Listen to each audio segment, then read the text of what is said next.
Thank you, Mr. Chair. This statement is on behalf of Asia Indigenous Peoples Pact, ESCR-Net, FIAN International, Feminists for the Binding Treaty.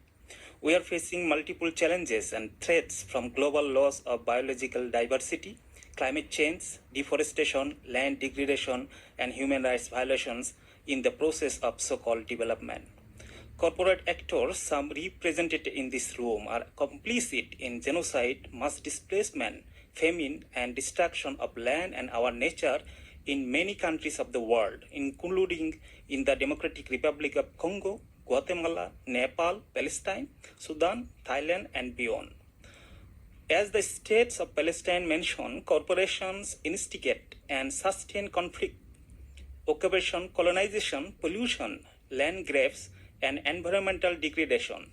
Yet, delegations like the US and the EU support business interference in this process and in doing so undermine efforts to stop corporate impunity. This is to the detriment of people most affected by corporate actors, including indigenous peoples, women, peasants, and human rights defenders.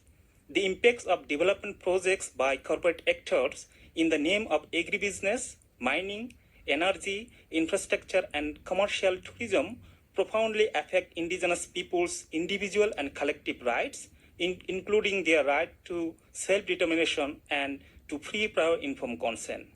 We take the opportunity of this 10th session to renew our urgent call on states to prioritize and drive forward a legally binding instrument to regulate corporate power and protect people from corporate greed and capitalist agendas.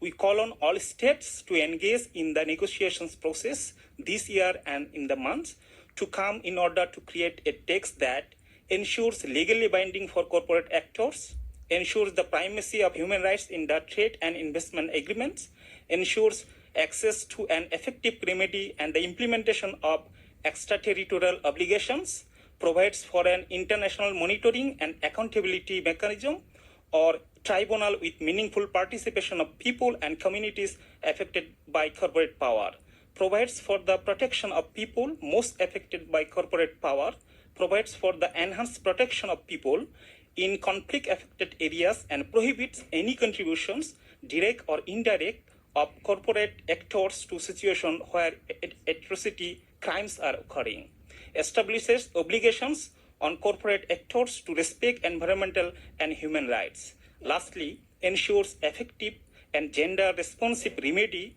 as well as the need for meaningful consultation with women. I thank you, Mr. Chair.